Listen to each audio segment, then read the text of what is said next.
നമസ്കാരം. പഞ്ചായത്ത് പ്രസിഡന്റ് പാറമട നടത്തിയാൽ പിന്നെ പങ്കുകാരുടെ പ്രളയം എന്നൊരു വാമൊഴിയുണ്ട്. നടത്തിപ്പ് പഞ്ചായത്ത് പ്രസിഡന്റ് ആയതുകൊണ്ട് ലൈസൻസിനും പ്രശ്നമില്ല, പരിശോധനയും ഒഴിവാകും. കാശ് മുടക്കി പങ്കുചേരാൻ ആളുകൾ ഇരമ്പി വരാൻ ഈ ഒറ്റ സാഹചര്യം മാത്രം മതി. 1992 TDP നേതാവ് N. ചന്ദ്രബാബു നായിഡു സ്ഥാപിച്ച് ജീവിത പങ്കാളി N. ഭുവനേശ്വരിക്ക് 2,26,00,000 ഓഹരികളുള്ള ഹെറിറ്റേജ് ഫുഡ്സ് എന്ന സ്ഥാപനം.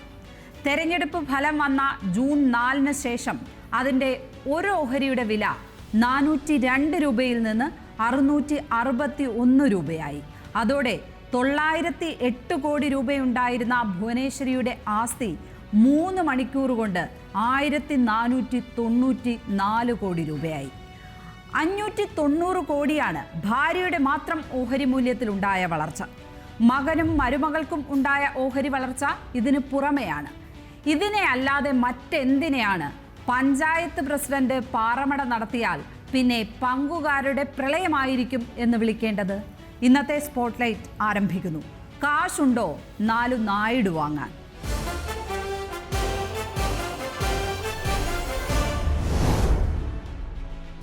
N. ചന്ദ്രബാബു നായിഡുവിന്റെ ഓഹരികൾ ഇത്ര ചർച്ചയായത് ഹെറിറ്റേജ് ഫുഡ്സ് എന്ന സ്ഥാപനം അദ്ദേഹത്തിന്റെ സ്വന്തം ആയതുകൊണ്ടാണ്. 1992 പാൽ ഉൽപ്പന്നങ്ങൾ വിൽക്കാൻ നായിഡു ആരംഭിച്ചതാണ് ഹെറിറ്റേജ് ഫുഡ്സ്. കുടുംബത്തിന് ഇപ്പോഴുള്ള ഓഹരി 35.7%. TDP ആന്ധ്രയുടെ ഭരണവും കേന്ദ്രത്തിൽ നിർണായക സ്വാധീനവും ഉറപ്പാക്കിയതോടെ ഓഹരിയിൽ കുതിപ്പുണ്ടാകുന്നത് എന്തുകൊണ്ടാണ്? വഴിവിട്ട സഹായം ലഭിക്കും എന്ന് ഉറപ്പിച്ചുള്ള ചൂതാട്ടമല്ലാതെ മറ്റെന്താണ് ആ ഓഹരിയിൽ നടന്നത്? അതിനെ ഒന്നാന്തരം കൈക്കൂലി എന്നല്ലാതെ എന്തു വിളിക്കും? N. ചന്ദ്രബാബു നായിഡു നിരവധി കേസുകളിൽ പ്രതിയാണ്. അതൊന്നും രാഷ്ട്രീയ സമരങ്ങളുടെ പേരിലുള്ള കേസുകളല്ല. റിംഗ് റോഡ് അഴിമതി കേസ്, മദ്യനയ കേസ്, പിന്നെ മണൽ വാരൽ നയം കേസും. ഇത് മൂന്നും അധികാരത്തിലിരിക്കുന്ന സമയത്ത് സർക്കാർ നയങ്ങളിൽ മാറ്റം വരുത്തി സ്വത്ത് സമ്പാദിച്ചതിനുള്ളതാണ്. 3 കേസിലും ജാമ്യത്തിലാണ്.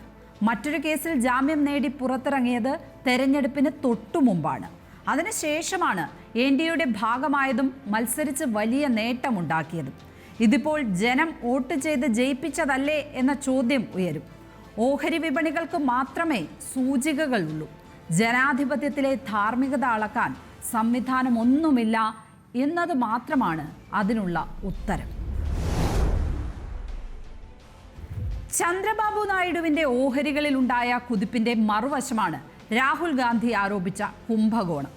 ജൂൺ 4 ഇന്ത്യയുടെ ഓഹരികൾ റെക്കോർഡ് ഭേദിക്കും എന്ന് പ്രസംഗിച്ചത് പ്രധാനമന്ത്രി നരേന്ദ്രമോദിയാണ്. ഇനി ഓഹരികളിൽ മണിക്കിലുക്കം എന്ന് പറഞ്ഞത് ആഭ്യന്തരമന്ത്രി അമിത്ഷായും. കാണാം ഓഹരി ഉത്സവം എന്ന് ധനമന്ത്രി നിർമ്മല സീതാരാമനും പ്രസംഗിച്ചു. ആ പ്രസംഗങ്ങളെ സാധൂകരിച്ച് എക്സിറ്റ് പോൾ ഫലങ്ങൾ വന്നു. BJPക്ക് ഒറ്റയ്ക്ക് 350 സീറ്റ് പറയുന്നതായിരുന്നു ഭൂരിപക്ഷവും. അതോടെ ലാഭം പ്രതീക്ഷിച്ച് ആളുകൾ കൂട്ടമായി ഓഹരി വാങ്ങിക്കൂട്ടി. സെൻസെക്സ് സൂചിക 2000 പോയിന്റാണ് എക്സിറ്റ് പോൾ പിറ്റേന്ന് ഉയർന്നത്. ഇങ്ങനെ വന്ന കാശൊക്കെ ഫലം വന്നപ്പോൾ ഒലിച്ചുപോയി. അദാനി എന്റർപ്രൈസ് ഓഹരികളിൽ നിന്ന് തന്നെ ആ കഥ കാണാം. അദാനി ഗ്രൂപ്പിനെതിരായ ഹിൻഡൻബർഗ് റിപ്പോർട്ട് പുറത്തു വരുന്നതിന് 2 മാസം മുമ്പ് 2022 ഡിസംബർ 21 അദാനി എന്റർപ്രൈസസിന്റെ ഒരു ഓഹരിയുടെ വില 4,189 രൂപ 55 പൈസ. 2 മാസം കഴിഞ്ഞ് 2023 ഫെബ്രുവരി 3 1,017 രൂപ 45 പൈസ. ഹിൻഡൻബർഗ് റിപ്പോർട്ട് വന്നതോടെ ഒറ്റ ഓഹരിക്ക് തന്നെ 3,000 രൂപയിലേറെ നഷ്ടം. ഇനിയാണ് അത്ഭുതകരമായ തിരിച്ചുകയറ്റം സംഭവിച്ചത്. ഈ വർഷം മെയ് 9 ഒരു ഓഹരിയുടെ വില 2,776 രൂപ വരെ ഉയർന്നെത്തി. ഇതിനു പിന്നാലെയാണ് ഓഹരി വിപണിയിൽ വലിയ കുതിപ്പുണ്ടാകും എന്ന പ്രധാനമന്ത്രിയുടെയും ആഭ്യന്തരമന്ത്രിയുടെയും ധനമന്ത്രിയുടെയും ഒക്കെ പ്രസ്താവനകൾ വരുന്നത്. പിന്നാലെ എക്സിറ്റ് പോളും. ഈ ജൂൺ 4 ഒരു ഓഹരിയുടെ വില 3,645 രൂപ. മെയ് 9 മുതൽ ജൂൺ 4 വരെയുള്ള 25 ദിവസം കൊണ്ട് അദാനി ഗ്രൂപ്പിന്റെ ഒരു ഓഹരിക്ക് മാത്രം കൂടിയത് 869 രൂപയാണ്. 113,96,00,000 ഓഹരികളാണ് അദാനി എന്റർപ്രൈസസിന് മാത്രം ഉള്ളത്. 25 ദിവസം കൊണ്ട് മാത്രം ഓഹരി മൂല്യത്തിലുണ്ടായ വർധനയാണ് 99,000 കോടി രൂപ. ഇനി ഫലം വന്ന ജൂൺ 4 സംഭവിച്ചത് നോക്കൂ. ഒരു ഓഹരിയുടെ വിലയിൽ 604 രൂപയുടെ ഇടിവ്. മൊത്തം മൂല്യത്തിൽ ആ ദിവസം മാത്രമുണ്ടായത് 68,000 കോടി രൂപയുടെ തകർച്ച. നരേന്ദ്രമോദി സർക്കാർ വരുന്നതോടെ മൂല്യം പിന്നെയും കൂടും എന്ന് കരുതി വാങ്ങിയവരാണ് ഒറ്റ ദിവസം കൊണ്ട് പാപ്പരായത്. വിപണിയിൽ മൊത്തം 30 ലക്ഷം കോടി രൂപയുടെ നഷ്ടം ഉണ്ടായി എന്ന് രാഹുൽ ഗാന്ധി ആരോപിച്ചത് ഈ സാഹചര്യത്തിലാണ്. തകർച്ചയുടെ കഥ പോലെ തന്നെ പ്രധാനമാണ് വളർച്ചയുടെ. ചന്ദ്രബാബു നായിഡു NDAയിൽ നിർണായക ശക്തിയായതോടെ ഉയർച്ച സ്വന്തം കുടുംബ ഓഹരികൾക്ക് മാത്രമല്ല, ആന്ധ്രാപ്രദേശ് ആസ്ഥാനമായ 1/2 ഡസൻ കമ്പനികളാണ് ഇപ്പോൾ ഓഹരി അടുക്കളയിൽ തിളച്ചു മറിയുന്നത്.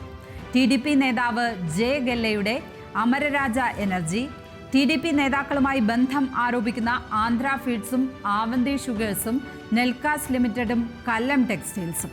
ഈ കമ്പനികളുടെ എല്ലാം ഓഹരികളിൽ വലിയ കുതിപ്പാണ്. അപ്പുറത്തെ മഹാരാഷ്ട്രയിലെ പഞ്ചസാര മില്ലുകളുടെ ഓഹരികൾക്ക് കിട്ടാത്ത കുതിപ്പ് ആന്ധ്രയിലെ പഞ്ചസാര മില്ലുകൾക്ക് കിട്ടുന്നത് എന്ത് എന്ന് ഉറക്കെ ചോദിക്കാൻ പോലും ധൈര്യമില്ലാത്തവരാണ് നമ്മളെ നയിക്കുന്നവരിൽ പലരും. അതുകൊണ്ട് ഇത്തരം സംശയങ്ങളൊക്കെ നമ്മുടെ മനസ്സിലുണ്ടായാലും ചോദിക്കാൻ ആരും ധൈര്യപ്പെടില്ല.